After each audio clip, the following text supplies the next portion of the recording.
अस्य श्रीपञ्चमुख हनुमन्मन्त्रस्य ब्रह्मारोषिः गायत्री छन्दः पंचमुख विराट हनुमान देवता ह्रीं बीजं श्रीं शक्ति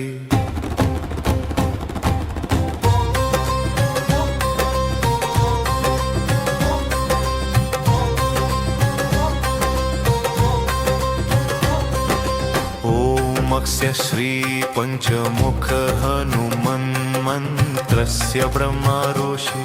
गायत्री छन्दः पंचमुख विराट हनुमान देवता ह्रीं बीजं श्री शक्ति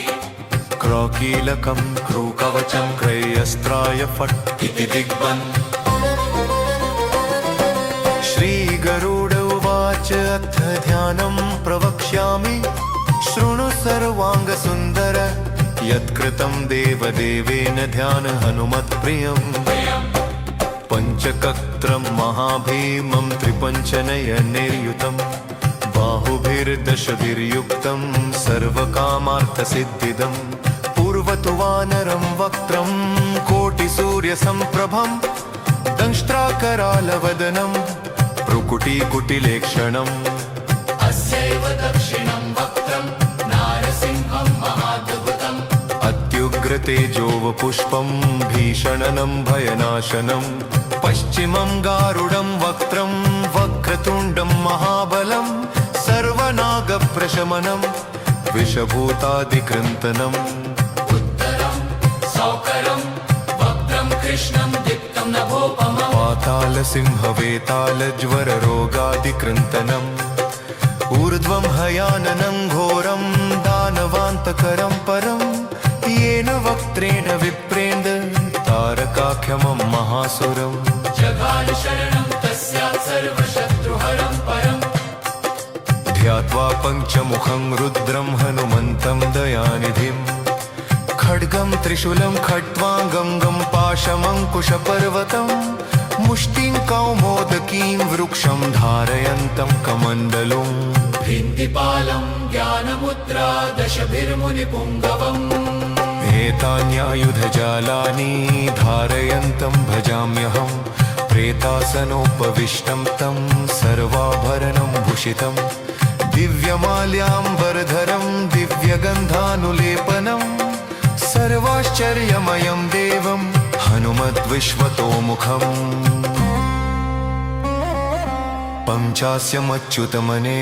पञ्चास्यमच्युतमनेकविचित्रवर्णवक्त्रं शशाङ्कशखरं कपिराजवर्यम् पीताम्बराद्रिं मुकुटैरूपशोभिताङ्गं पिङ्गाक्षमाद्यमनिशं मनसा स्मरामि मर्कतेशं महोत्राहं सर्वशत्रुहरः परं शत्रुं संहर मा रक्ष श्रीमन्नपदमुद्धर ॐ हरिमर्कटमर्केतुमन्त्रमिदं परिलिख्यति लिख्यति वामतले यदि नश्यति नश्यति शत्रुकुलं यदि मुञ्चति मुञ्चति वामलता ॐ हरे मर्कटाय स्वाहा ॐ नमो भगवते पञ्चवदनाय पूर्वकपिमुखाय सकलशत्रुसंहारकाय स्वाहा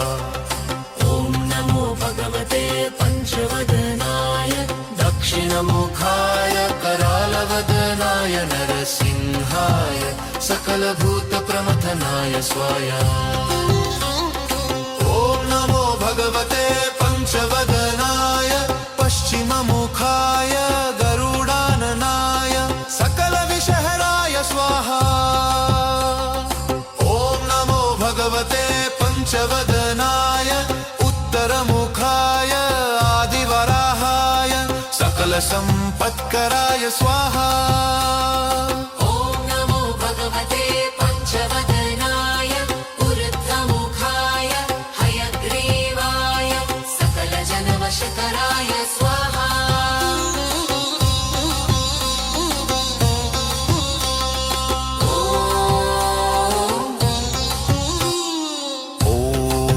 हनुमस्य श्रीपञ्चमुखी हनुमत्कवचस्तोत्रमन्त्रस्य श्रीरामचन्द्र ऋषिरनुष्टुपच्छन्द श्रीसीतारामचन्द्रो देवता हनुमानतिबीजं वायुदेवता इति शक्ति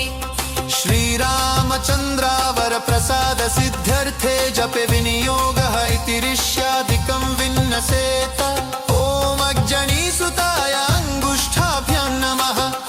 रुद्रमूर्तये तर्जनीभ्यां नमः ॐ वायुपुत्राय मध्यमाभ्यां नमः ॐ अग्निगर्भाय अनामिकाभ्यां नमः ॐ रामदूताय कनिष्ठिकाभ्यां नमः ॐ पञ्चमुख हनुमते करतलकरपृष्ठाभ्यां नमः ॐ अञ्जनीसुताय हृदयाय नमः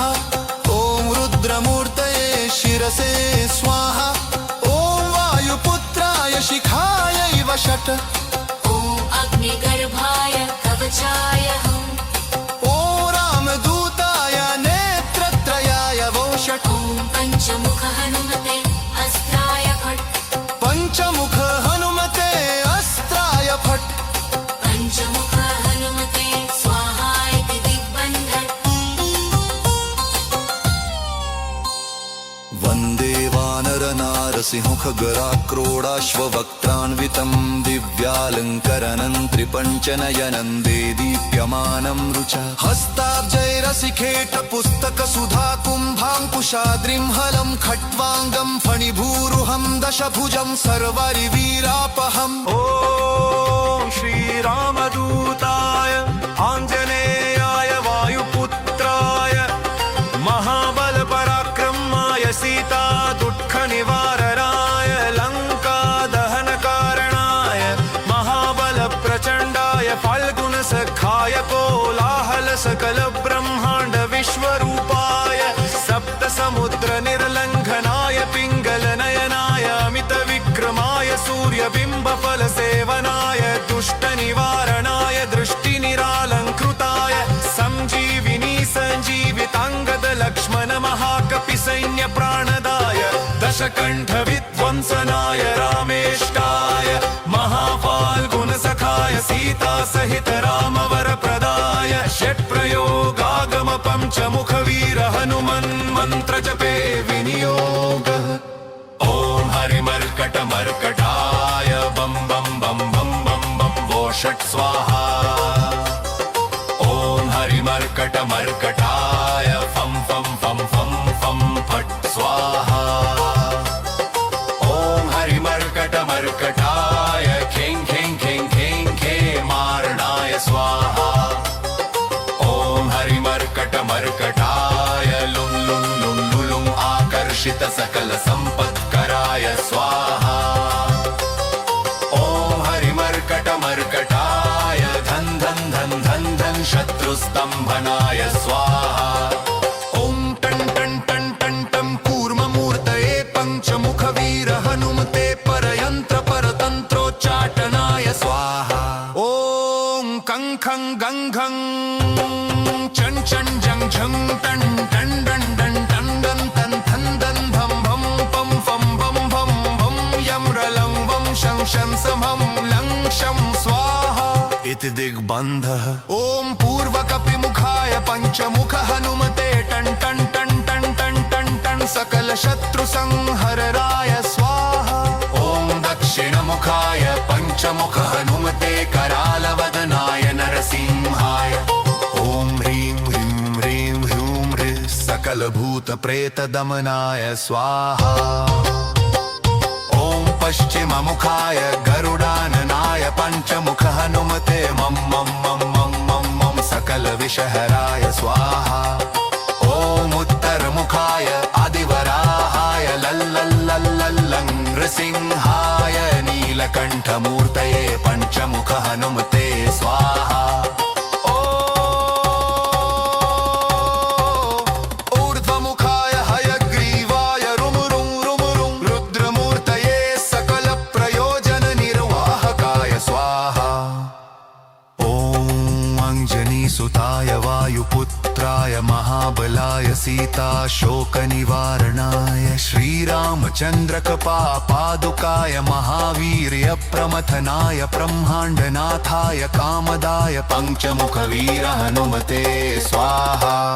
भूतप्रेतपिशाच ब्रह्मराक्षसशाकिनीडाकिन्यन्तरिक्षग्रहपरयन्त्रपरतन्त्रोच्चटनाय स्वाहा। सकलप्रयोजननिर्वाहकाय पञ्चमुखवीर हनुमते श्रीरामचन्द्रवरप्रसादाय जं जं जं जं स्वाहा।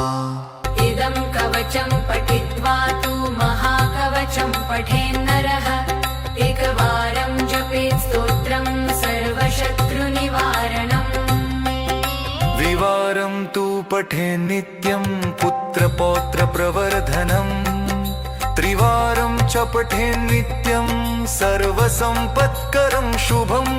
चतुर्वारं पठेन् नित्यं सर्वरोगनिवारणम्। पञ्चवारं पठेन् नित्यं सर्वलोकवशङ्करम्। षडारं च पठेन् नित्यं सर्वदेववशङ्करम्। सप्तवारं पठेन् नित्यं सर्वसौभाग्यदायकम्। अष्टवारं पठेन् नित्यमिष्टकामार्थसिद्धिदम्। नववारं पठेन् नित्यं राजभोगमवाप्नुयात्। दशवारं पठेन् नित्यं त्रैलोक्यज्ञानदर्शनम्। रुद्रावृत्तिं पठेन् नित्यं सर्वसिद्धिर्भवेद्धवम्। निर्बलो रोगयुक्तश्च महाव्याध्यादिपीडितः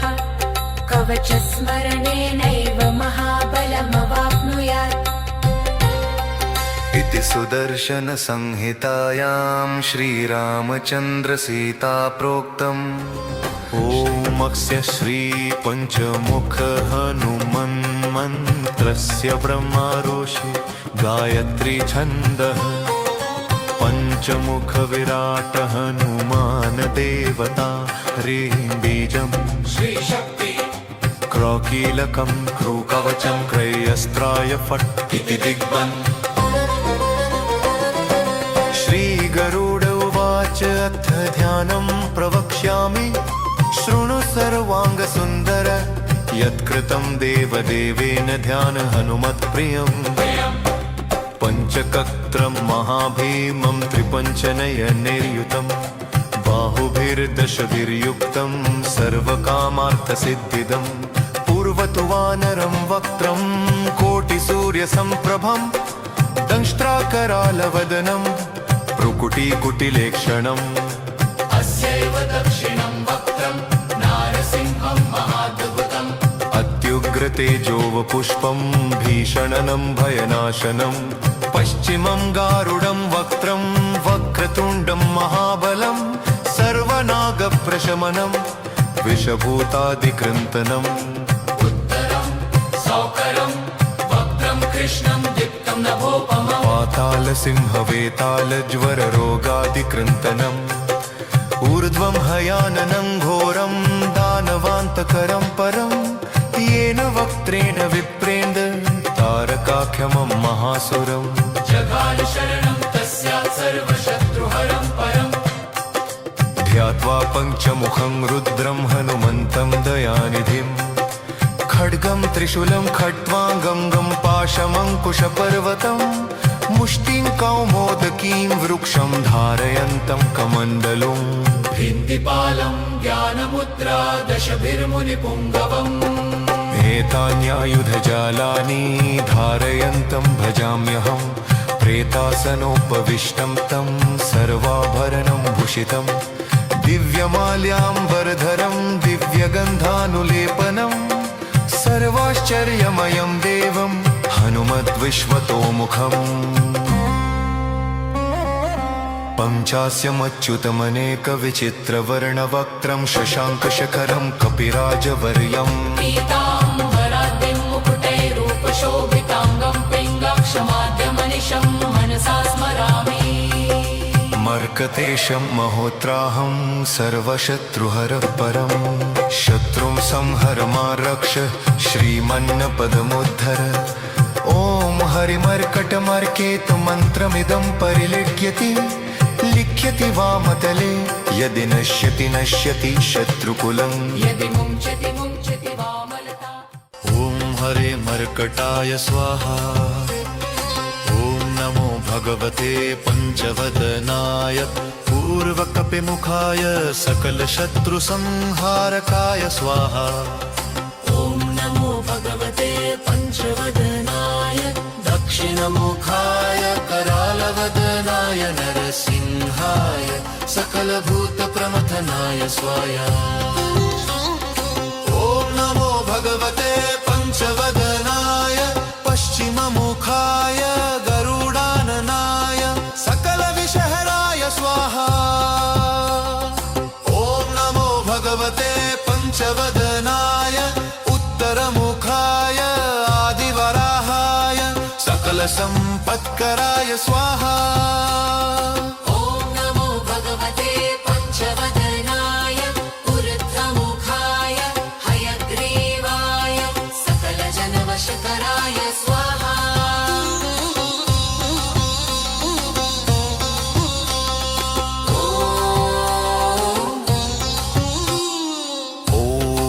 स्य श्री पंचमुखी हनुमत्कवच स्तोत्र मंत्रस्य श्रीरामचंद्र ऋषिरनुष्टुपच्छन्द श्री सीतारामचंद्रो देवता हनुमानति बीजं वायुदेवता इति श्रीरामचंद्रावर प्रसाद सिद्ध्यर्थे जपे विनियोगः इति ऋष्यादिकं विन्नसेत ॐ अग्जनीसुताय अंगुष्ठाभ्यां नमः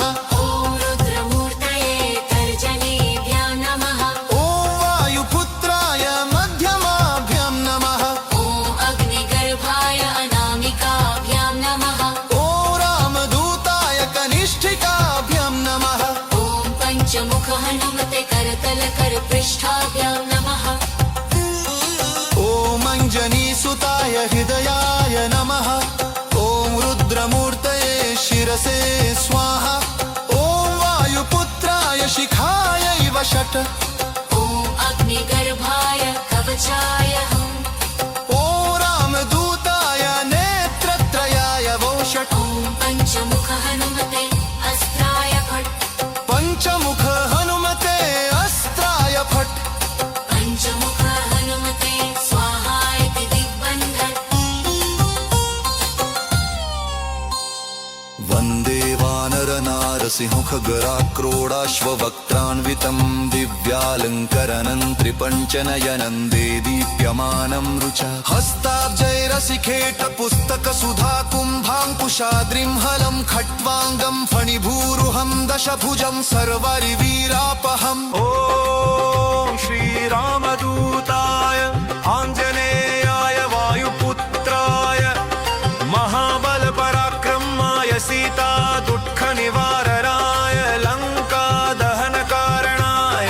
महाबलप्रचण्डाय फाल्गुनसखाय कोलाहलसकलब्रह्माण्ड विश्वरूपाय सप्तसमुद्रनिर्लङ्घनाय पिङ्गलनयनाय अमितविक्रमाय सूर्यबिम्बफलसेवनाय दुष्टनिवारणाय दृष्टिनिरालङ्कृताय सञ्जीविनी सञ्जीविताङ्गद लक्ष्मण महाकपिसैन्यप्राणदाय दशकण्ठविध्वंसनाय रामेष्टाय महाफाल्गुनसखाय सीतासहित रामवरप्रदाय षट्प्रयोगागम पञ्चमुखवीर हनुमन्मन्त्रजपे विनियोगः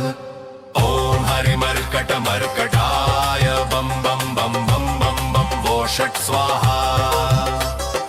ॐ हरिमर्कटमर्कटाय फं फं फं फं फं फट् स्वाहा ॐ हरिमर्कटमर्कटाय खें खें खें खें खेमार्णाय स्वाहा ॐ हरिमर्कटमर्कटाय लुं लुं लुं लुलुं आकर्षित सकल सम्पत्कराय स्वाहा ॐ हरिमर्कटमर्कटाय धन धन धन धन धन शत्रुस्तम्भनाय स्वाहा ॐ टं टं टं टं टं कूर्ममूर्तये पञ्चमुखवीर हनुमते परयन्त्र परतन्त्रोच्चाटनाय स्वाहा ॐ कं खं गं घं चं चं जं झं टं टं डं डं टं दं तं थं दं धं भं पं फं भं भं भं यं रलं वं शं शं समं लं शं स्वाहा इति दिग्बन्धः ॐ पूर्वकपिमुखाय पञ्चमुख हनुमते टं टं टं टं टं टं टं सकलशत्रुसंहरराय स्वाहा ॐ दक्षिणमुखाय पञ्चमुख हनुमते करालवदनाय नरसिंहाय ॐ ह्रीं ह्रीं ह्रीं ह्रूं ह्रीं सकलभूतप्रेतदमनाय स्वाहा ॐ पश्चिममुखाय गरुडाननाय पञ्चमुख हनुमते मं मं मं मं मं मं सकलविषहराय स्वाहा ॐ उत्तरमुखाय आदिवराहाय लल्लल्लल्लल्लं नृसिंहाय नीलकण्ठमूर्तये पञ्चमुख हनुमते स्वाहा ऊर्ध्वमुखाय हयग्रीवाय रुं रुं रुं रुं रुद्रमूर्तये सकलप्रयोजननिर्वाहकाय स्वाहा ॐ अञ्जनीसुताय वायुपुत्राय महाबलाय सीताशोकनिवारणाय श्रीरामचन्द्रकपादुकाय महावीर्यप्रमथनाय ब्रह्माण्डनाथाय कामदाय पञ्चमुखवीर हनुमते स्वाहा भूतप्रेतपिशाच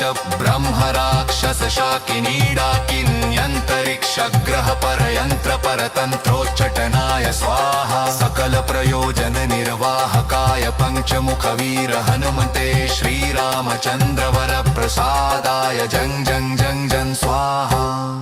इदं कवचं पठित्वा तु महाकवचं पठेन्नरः एकवारं जपेत् स्तोत्रं सर्वशत्रुनिवारणम् द्विवारं तु पठे नित्यं पुत्रपौत्रप्रवर्धनम् त्रिवारं च पठे नित्यं सर्वसम्पत्करं शुभम् चतुर्वारं पठेत् नित्यं सर्वरोगनिवारणम् पञ्चवारं पठेत् नित्यं सर्वलोकवशङ्करम्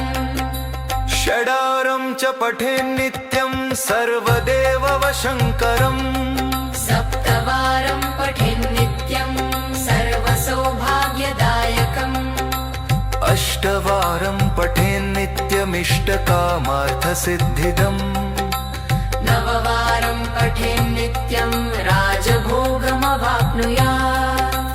दशवारं पठे नित्यं त्रैलोक्यज्ञानदर्शनम्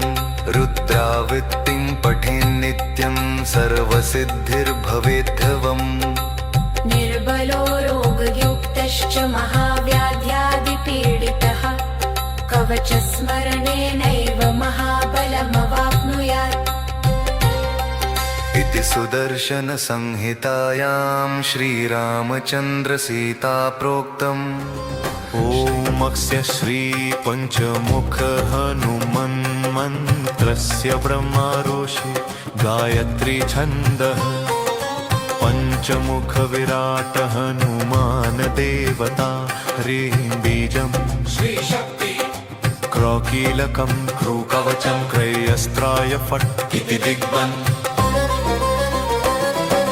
श्रीगरुड उवाच अथ ध्यानं प्रवक्ष्यामि शृणु सर्वाङ्गसुन्दर यत्कृतं देवदेवेन ध्यान हनुमत्प्रियम् पञ्चकत्रं महाभीमं त्रिपञ्चनयनैर्युतं बाहुभिर्दशभिर्युक्तं सर्वकामार्थसिद्धिदम् पूर्वतु वानरं वक्त्रं कोटिसूर्यसम्प्रभं दंष्ट्राकरालवदनं भ्रुकुटीकुटिलेक्षणम् अस्यैव दक्षिणं वक्त्रं नारसिंहं महाद्भुतम् अत्युग्रतेजोवपुष्पं भीषणनं भयनाशनं पश्चिमं गारुडं वक्त्रं वक्रतुण्डं महाबलं सर्वनागप्रशमनं विषभूतादिकृन्तनम् उत्तरं सौकरं वक्त्रं कृष्णं दीप्तं नभोपमम् पातालसिंहवेतालज्वररोगादिकृन्तनम् ऊर्ध्वं हयाननं घोरं दानवान्तकरं परं येन वक्त्रेण विप्रेन्द्र तारकाख्यमं महासुरम् जगाल शरणं तस्यात् सर्वशत्रुहरं परम् ध्यात्वा पञ्चमुखं रुद्रं हनुमन्तं दयानिधिम् खड्गं त्रिशूलं खट्वाङ्गं गं पाशमङ्कुशपर्वतं मुष्टिं कौमोदकीं वृक्षं धारयन्तं कमण्डलुम् भिन्दिपालं ज्ञानमुद्रा दशभिर्मुनिपुङ्गवम् एतान्यायुधजालानि धारयन्तं भजाम्यहं प्रेतासनोपविष्टं तं सर्वाभरणं भूषितं दिव्यमाल्याम्बरधरं दिव्यगन्धानुलेपनं सर्वाश्चर्यमयं देवं हनुमद्विश्वतोमुखम् पञ्चास्यमच्युतमनेकविचित्रवर्णवक्त्रं शशाङ्कशखरं कपिराजवर्यम् पीताम्बराद्रिं मुकुटैरूपशोभिताङ्गं पिङ्गाक्षमाद्यमनिशं मनसा स्मरामि मर्कतेशं महोत्राहं सर्वशत्रुहरः परं शत्रुं संहर मा रक्ष श्रीमन्नपदमुद्धर ॐ हरिमर्कटमर्केतु मन्त्रमिदं परिलिख्यति लिख्यति वामतले यदि नश्यति नश्यति शत्रुकुलं यदि मुञ्चति मुञ्चति वामलता ॐ हरे मर्कटाय स्वाहा ॐ नमो भगवते पञ्चवदनाय पूर्वकपिमुखाय सकलशत्रुसंहारकाय स्वाहा ॐ नमो भगवते पञ्चवदनाय दक्षिणमुखाय करालवदनाय नरसिंहाय सकलभूतप्रमथनाय स्वाहा ॐ नमो भगवते पञ्चवदनाय पश्चिममुखाय गरुडाननाय सकलविषहराय स्वाहा ॐ नमो भगवते पञ्चवदनाय उत्तरमुखाय आदिवराहाय सकलसम्पत्कराय स्वाहा ॐ नमो भगवते पञ्चवदनाय ऊर्ध्वमुखाय हयग्रीवाय सकलजनवशकराय स्वाहा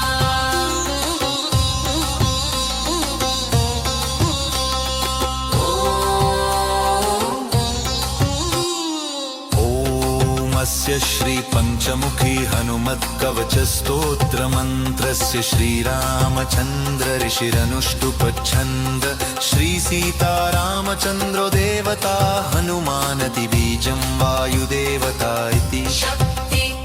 श्रीरामचन्द्रावर प्रसाद सिद्ध्यर्थे जपे विनियोगः इति ऋष्यादिकं विन्नसेत ॐ अग्जनीसुताय अङ्गुष्ठाभ्यां नमः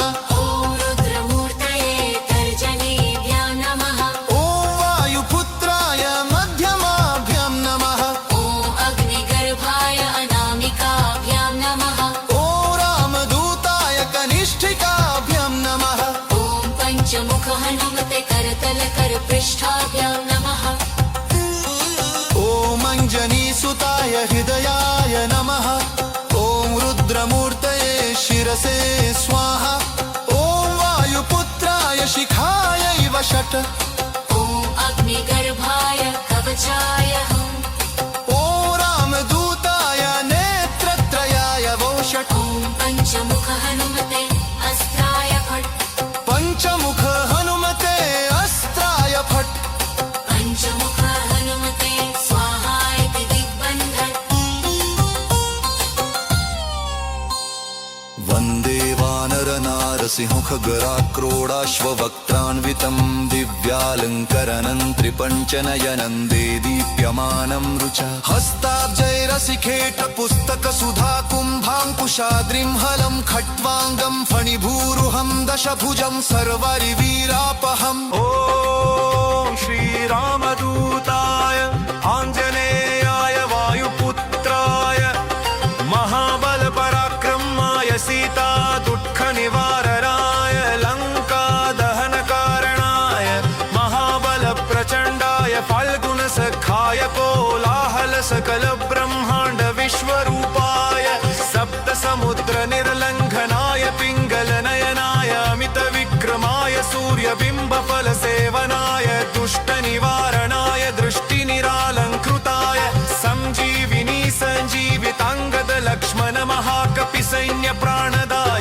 दशकण्ठविध्वंसनाय रामेष्टाय महाफाल्गुणसखाय सीता सहित रामवरप्रदाय षट्प्रयोगागम पञ्चमुखवीर हनुमन् मन्त्रजपे विनियोगः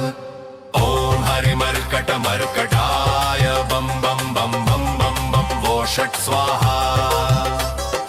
ॐ हरिमर्कटमर्कटाय फं फं फं फं फं फट् स्वाहा